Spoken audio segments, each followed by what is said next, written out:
سلامونه ونګي هلي نن د نړۍ تاسو ته تر ټولو لوی غواګانې معرفي کوم چې ډېر لوړه او غټه تنه لري.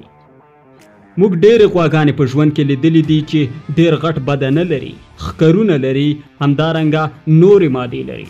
نن د تاریخ لوی غواګانې تاسو ته معرفي کوم، مخصوصا غویان چې په تاریخ کې حتی ثبت شوي دي. نو له پښتو یوټیوب سره اوسئ، ویډیو مه میس کوئ. په لومړي نمبر کې د بلژیکي آبي په نامه غوا تاسو ته معرفي کوم. دا غواګانې نه تنها ډېرې غټې او ښه عضلې لري، بلکې ډېرې ښې غواګانې دي چې ښه کار پې کولی شي. دا په دې ډېر زیات شهرت لري چې د دوی عضلې تقریبا د باډي بلډرانو غوندې دي، او هر څوک چې ګوري په لومړي ځل داسې حس کوي چې یو باډي بلډر ګورم. او د دومره غټو عضلو دلیل هم دا دی چې دوی ته یو جینیتیکي پیچکاریانې شوي او د دوی جینیتیک مکمل ډول سره بدل شوی.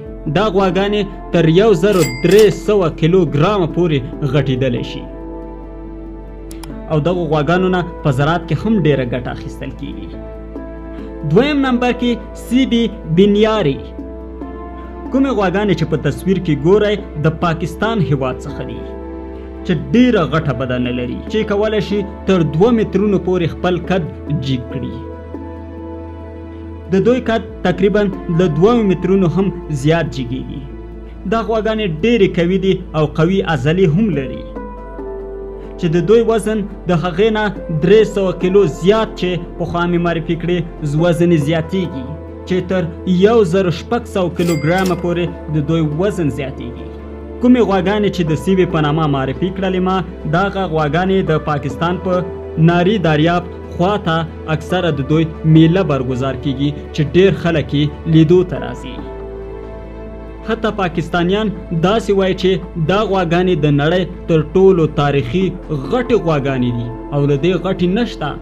دریم نمبر کې برهمیم. کومې غواګانې چې په تصویر کې ګورئ اصل هندي غواګانې دي، او په هندوستان کې دا غواګانې ساتل شوي دي. او دا غواګانې داسې ویل کېږي چې د دوی نسل امریکا ته هم تللی دی، او یو د غټو غواګانو دی چې ډېر خلک یې له اوښ سره مشابه کوي، ځکه چې دا غواګانې کولی شي تر ډېره پورې اوبه په خپل ځان سره ذخیره کړي لکه عین اوښ. د دغو وزن د 615 کیلو څخه شروع تر 0 کیلو پورې زیاتیږي. دا غواګانې کږه ملا او قوي ورمیږ لري چې پر دې باندې ډېرې مشهورې دي. څلورمه شمېره مین انجو ډیفریش. کومې غواګانې چې ګورئ د فرانسې هیواد څخه دي، په فرانسه کې ډېرې غټې شوي دي. دا غواګانې د جالبترینو غواګانو دي. دا غواګانې لنډۍ پښې لري، له دې امله وزن ډېر زیات دی، او جالبه دا ده چې د دغو وزن تر 2000 کیلوګرامه پورې زیاتیږي. د دوی وړې پښې نړۍ ته ډېرې جالبې دي چې وړې خپې او غټ وزن لري. پنځمه شمېره چینانیا. کومې غواګانې چې ګورئ ډېر خلک یې د اوبو اس په نامه پیژني چې دوی ته ډېر شباهت لري.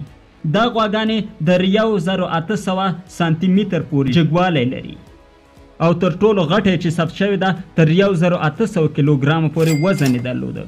د دې پوستکی ډېر سخت دی او نشي کولی په اسانۍ سره د بدن څخه جدا کړي، او همدا سخت پوستکی کولی شي چې په ژمي کې او په اوړي کې له ګرمۍ او یخنۍ څخه ځان وساتي. د نن ورځې عکس. کوم عکس چې په تصویر کې ګورئ دا یو دوست ماته رالیږلی، او ویل یې چې دا په داسې حال کې ده چې هندیان راجمع شوي او د دغې غوا پرستش کوي، ځکه چې هندوان فکر کوي چې غوا د نړۍ مقدس ترین حیوان دی. دا چې دی نه دی په دې باندې ډېر نه پوهېږم، خو اوس راځم تاسو ته چې دومره غواګانې تاسو ولیدلې، کومه یوه تاسو ته ډېره جالبه وه؟